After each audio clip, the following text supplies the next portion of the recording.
अध्यक्ष महोदय,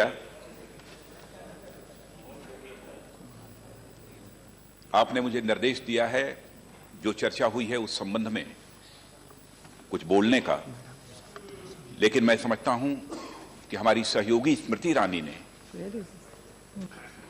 जो आज चर्चा के बाद अपनी स्पीच दी है उसकी जितनी भी सराहना की जाए वह कम है।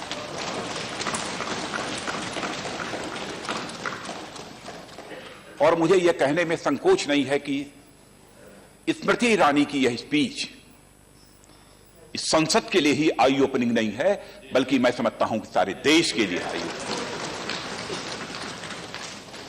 मैं बैठे बैठे ही सोच रहा था कि मैं बोलूं क्या। कुछ ऐसा शेष नहीं बचा है कि मैं इस सदन के सामने में रखूं। हां, जवाहरलाल नेहरू विश्वविद्यालय के बारे में मैं जरूर कहना चाहूंगा कि हमारे देश की सर्वोत्तम शिक्षण संस्थाओं में से जवाहरलाल नेहरू विश्वविद्यालय है और मैं यह मानता हूं कि वह सेंटर ऑफ एक्सीलेंस है। हमारी सरकार यह कभी नहीं मानती है कि Jawaharlal Nehru university centre of anti national activities है, कभी नहीं मानती, क्योंकि समाज के भिन्न भिन्न क्षेत्रों में जो आज अपनी प्रभावी भूमिका निभा रहे हैं, चाहे वह शिक्षा का क्षेत्र हो, चाहे वह प्रशासन का क्षेत्र हो, राजनीतिक क्षेत्र हो, जवाहरलाल नेहरू विश्वविद्यालय ने बहुत ही प्रखर मेधा के धनी लोगों को यहां पर अपनी जिम्मेदारी निभाने का अवसर दिया है। तो उस विश्वविद्यालय के बारे में हमारी सरकार की जो धारणा है उस धारणा को मैं स्पष्ट कर देना चाहता हूं। जहां तक छात्रों का सवाल है, छात्र किसी भी विश्वविद्यालय की अथवा किसी भी शिक्षण संस्था की एक बहुत बड़ी पूंजी होता है, बहुत बड़ी वह निधि होता है।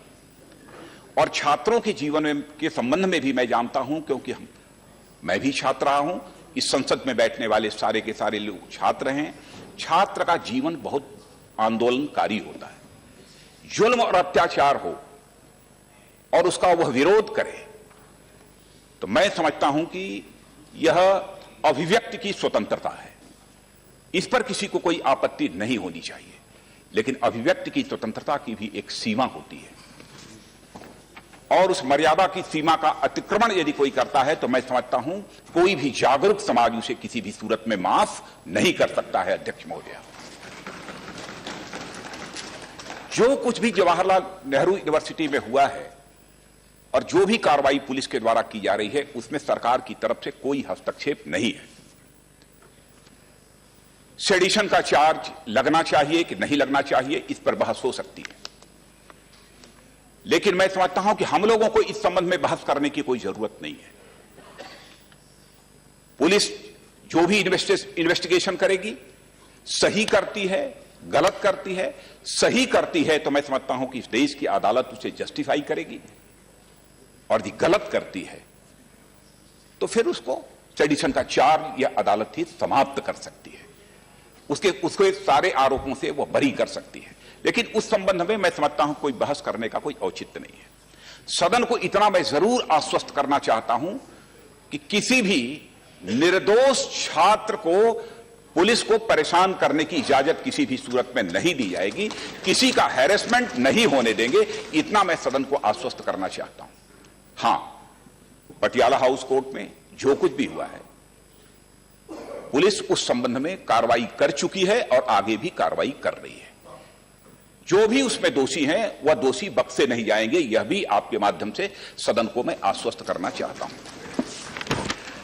और अध्यक्ष महोदय, इतना मैं जरूर कहना चाहूंगा कि दिनांक 9 फरवरी 2016 को जो भी नारे जेएनयू कैंपस में लगाए गए उससे सारा देश असहमत है और पूरे सदन ने, कमोबेश पूरे सदन ने बहुत ही कड़े शब्दों में इसकी निंदा की है। पूरा का पूरा केस इस समय सब जुडिस है।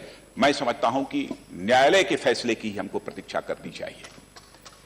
आज के अवसर पर मैं समझता हूं कि इससे ज्यादा मुझे कुछ कहने की आवश्यकता नहीं है।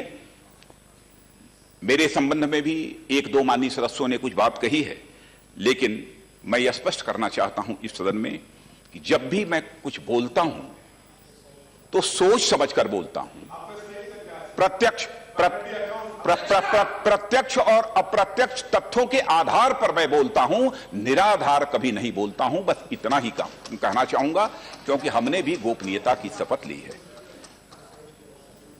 इसलिए आज के अवसर पर इतना, इससे ज्यादा कुछ न कहते हुए अध्यक्ष महोदय, मैं पुनः अपनी सहयोगी स्मृति ईरानी को आज की स्पीच के लिए बधाई देते हुए अपना संबोधन समाप्त करता हूं।